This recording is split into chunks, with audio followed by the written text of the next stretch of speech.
In this module, we are going to discuss the dating documentation dilemma, particularly as it relates to representation letters. As always, we want to be efficient and effective, follow professional standards, and document what we have done properly.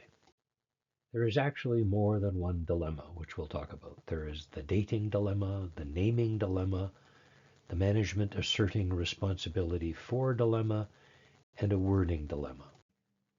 We will talk first about the dating dilemma. Now, once upon a time, we drafted engagement letters and the rep letters and the financial statements, finalized everything, and put it in an envelope and mailed it off to the client. And we waited for the letters to come back in the mail. The signed engagement and signed representation letters would come back in due course, we hoped, and we'd stick them in the file. What are the problems with that? Well, it's not terribly efficient to spend time following up. Have we got the engagement letter back? Have we got the rep letter back? What if they never came back? What if we drafted the letter with a date on it and the client signed it noting another date? Who cared? Nobody cared. Wasn't something we worried about. Should we have worried about this? Well, standard setters were worried, and the representation letter now has become a much more important part of our audit evidence. A lot of things are only a representation. Subsequent events, we used to do subsequent events work. Now subsequent events work is only getting a representation in the representation letter, or almost only. So the rep letters now become much more important part of audit evidence. So what if the rep letter was dated by the client after the date of the audit report? Is that appropriate? Yeah, probably not, but nobody cared. And what if the practitioner did not have approval of the board for the financial statements? That's something that we just didn't worry about. We assumed in due course that would be done. We didn't care. Who cared? Now, these are the rules for an audit, and review and compilation are similar, not identical, but similar. And I almost said this wrong because I almost said the requirement doesn't say shall document, and of course it doesn't. But 589 and 10 say you have to request in writing, and 580.14 says the date of the written representations.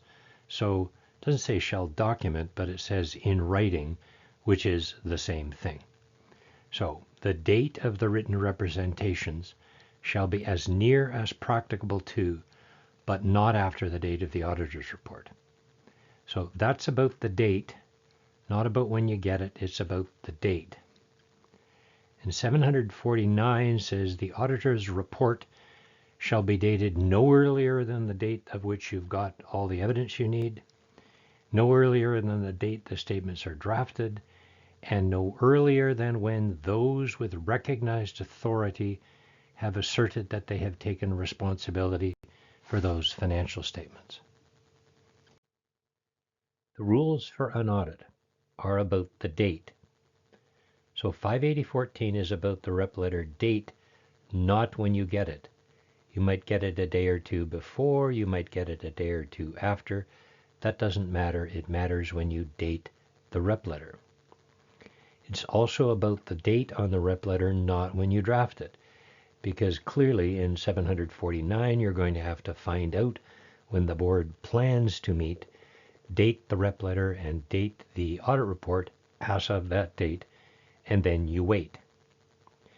And 749, I said this is about the date of the audit report, and it will be a future date. It's about the audit being finished before that report date. And it's about the date asserts that they have approved the financial statements. We don't have to get anything more than their assertion. We don't have to see the board minutes because, of course, that would be after they approved it. That would mess up this whole dating structure. All we need, the only audit evidence we need, is the assertion in the representation letter that the board approved the financial statements on the date of the rep letter. So the rules are about the date on the letter, not about when the letter was obtained, not about any other date, and standard setters are really clear. It's all about the documented date. Now, what do public companies do? And this is what standard setters have in the back of their head, because most standard setters on the International Standards Board deal only with large public companies. So that's their experience. So what happens? Well, you, as the auditor, attend the audit committee in person or electronically on the date. And immediately thereafter, the board approves. And some of my public company clients, I had smaller public company clients, that's literally what would happen. The audit committee would be in the boardroom, we'd meet, we'd do the things we were supposed to do, auditor, audit committee. The other board members would then come in, they would approve the financial statements, that would be the end of that. So management and those charged with governance would deliver the rep letter dated on the date, then or before. Sometimes the controller would say, look, I'm going to get the board member to sign it, I'm going to sign it, and I'll give it to you a couple of days ahead of time so you have it. And we would say, well, we've drafted the audit report, you've got the financial statements, we will have the audit report in our hands. When the board approves the financial statements, we will hand over the audit report. That's easy. It's all done on the same date. In a smaller audit, a daycare, a not-for-profit of some kind, this level of organization and complexity doesn't exist, so that ain't going to happen. So we're going to have to approximate this somehow. So you can't date the report until the board approves. You can't date the report until the audit's finished. And you can't date the report until you get the rep letter, so you can never finish it. You can never find a date. So you can play the shortly before game, but what if you decide that shortly before is a week? Or if you decide shortly before is a day, and you say to the client, okay, I'm going to draft a letter with today's date, board's going to approve tomorrow. I'll send you a letter, you got to get it back to me today or tomorrow. What happens if they don't? So the board meets, but you say, oops, sorry, I can't give the audit report because I'm 1 day late on the rep letter, so we have to start all over again. Seems kind of silly. What is the simplest interpretation, particularly for a small client? Well, we will date the rep letter and the report the same date as the future date of board approval. Now that means you have to find out the date, but you have to find it out anyway. And I don't know what as near as practicable means. Maybe I can fiddle with that. I'm just going to make the dates the same. The file must be complete before the report date. So I'm going to have a checklist step. I drafted an appropriately dated rep letter and I'll complete the step. And the practice will be I will hang on to the financial statements and the report until the rep and the engagement letter come back. And the representation letter will say we, the board, approve the statements as of the date of this letter. And if we do all those three things at the same date, we have met 580.14 and 749. The other thing you have to do with respect to the representation letter is check for extraneous dates. Standards are all about the date and the documentation of the date. So when you got the letter, when you sent the letter, when the client got the letter back to you, doesn't matter. What matters is the date on the letter. So if the letter comes back with a fax machine date on it, delete it, cut it off, or tell the client to resend it. If there is an electronic signature date, delete it, cut it off, have it resent. Any other client added date other than the date on the letter that you put there, delete it. Any other date, delete it. Any other date, delete it. Standard setters emphasize that the documentation of the date and the correspondence of the dates is the most important thing. So make sure that happens. And I've said this before, but I want to emphasize it again.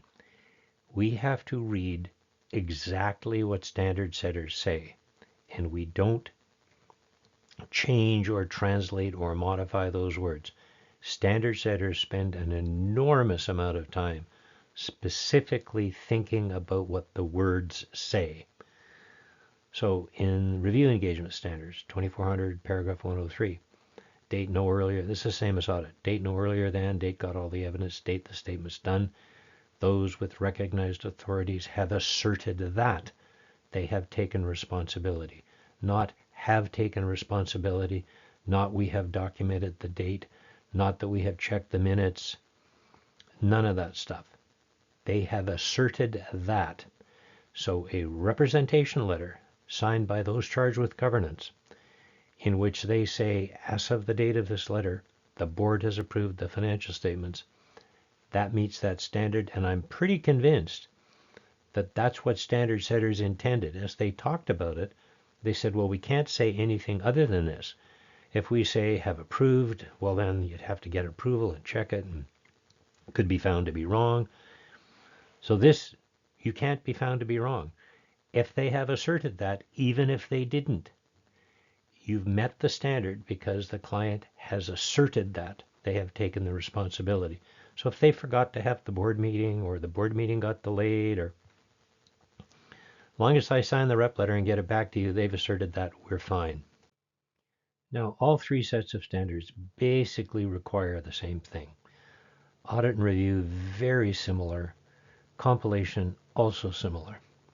So in practice, for all three sets of assignments, if we just make the rules the same, the rep letter, the financial statements, all dated the same date as the client has taken responsibility for. Now in a comp, we don't care to know the board meeting date, we just care to have in the rep letter, we have taken responsibility for. And I still don't know what shortly before means, so I'm just making all of this the same.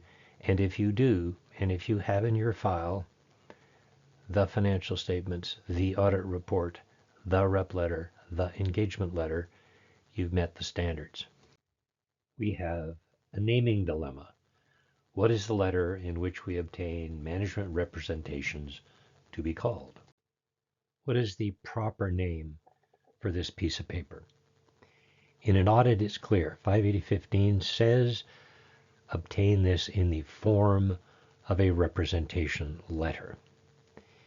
In reviews, we have to be a bit more careful. Now, it's not a shall document requirement, but it's an in writing requirement.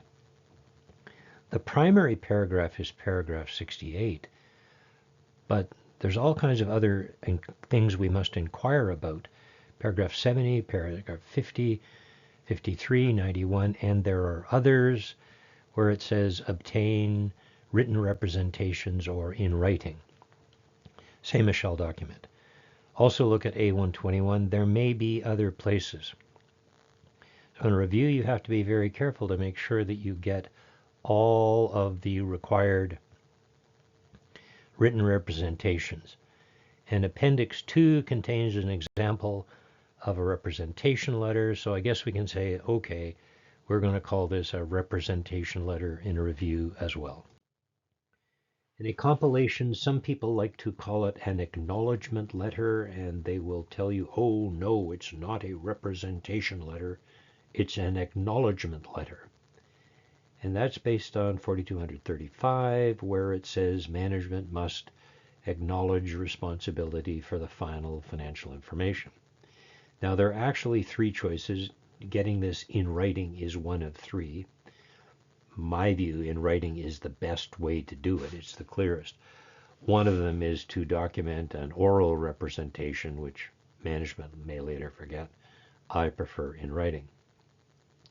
And again, in 4240, you can't date the report till you get the acknowledgement of responsibility, and that's again in 41F, which is the shall document requirement. But you also need in 4241C adjustments agreed, and that's a shall document requirement. So if we want to be careful about this, this should be called the acknowledgement and adjustments agreed letter. However, maybe we want to get management to give an update on third parties, an update from the engagement letter, which is dated before this. So it's now the acknowledgement, adjustments agreed, and third party update letter. So I'm just going to call it the representation letter. I'm going to keep it simple. No example representation letter is given, so we're on our own to develop an acknowledgement, adjustments agreed, and third-party update and other matters we wish to document letter, which I'm going to call the representation letter. There is also an approval dilemma. The approval dilemma is the words in the standards are recognized authority have asserted that they have taken responsibility. Now, part of this is these standards are written for an international context, and board approval is not necessarily done everywhere in the world. We in Canada, I think, take this to mean actual board approval, but there's some wriggle room. Just management said they've asserted that they've taken responsibility. Whether they actually have or not, there's wriggle room. I would prefer actual board approval, and what tends to happen in practice, in audits for sure, we find out the date the board's going to approve and date everything as of that date. In reviews, I probably should do the same thing. Compilations, I'm not that fussed about it. A wording dilemma. The wording dilemma is, in a representation letter, we have to get the okay on all journal entries. So can we say, we, management, have approved the journal entries you, the auditor, prepared? Can we say that? The wording dilemma comes from the Code of Conduct. 204.4, paragraph 23, says you may not prepare adjusting journal entries. And you may not prepare or change or determine an account code and a whole bunch of other things we cannot do. It is a prohibited independence threat. So be very careful in your representation letter not to say that management approves the journal entries we have prepared, because you're automatically in a prohibited independence threat. But you can use the word propose. We have proposed these entries and we'd like you to approve them. We can't post journal entries if the client says, gee, I can't figure out how to do this. Can you please post it? We're not allowed to. Got to beware of bookkeeping. We can't do bookkeeping for a public company client, but it's a potential independence threat in any other client. So we just need to have a checklist step saying we're okay on that. This dilemma is therefore solved by never, ever, ever using the word prepare. Delete it from your professional vocabulary. And always use the word propose. We have proposed these journal entries. We've proposed these financial statements that we've helped you with. Propose, propose, propose. We have not prepared the draft financial statements. We have proposed financial statements. So dilemma solved. Coming from small practice or smaller practice, my preference is to, in all engagements, audit, review, compilation, ask the client to correct everything. Now the audit rules, 450 paragraph 9, tell of all and ask the client to correct. 450.15, if the client doesn't want to correct everything, they have to say the uncorrected misstatements are not material. That has to be in the rep letter. And I prefer the rep letter to include, we have approved all the entries you have proposed, and these entries that we haven't adjusted are not material. 450A.13 says correction of all improves the accuracy of the financial statements. Heartily agree, I wish to correct everything. That's only practical in a small client, and most of my clients said, yeah, please just fix everything. I'd like it to be right. In a big company, it's not possible. A big company will say, okay, we're cutting off accounts payable on January the 15th. And if you do audit work on January the 16th on cutoff of payables, you may well find an unrecorded payable. Standards are pretty clear. As long as it's not material, and it's part of the client's appropriate processes for cutting everything off and getting the financial statements done quickly, Peekaboo and CPAB and everybody would say, we understand that's not possible. We're not going to worry about those. As long as they're not material, those can be passed as not material. In a small company, adjusting everything is simplest. In summary, what's the simplest way of dealing with all these dilemmas? The dating dilemma, let's just date the representation letter the same as the report date. Do that in all three engagements. That's the simplest way of doing it. It's a documentation solution to a documentation problem. Naming. Are we going to have different names for all these letters or just use the phrase representation letter?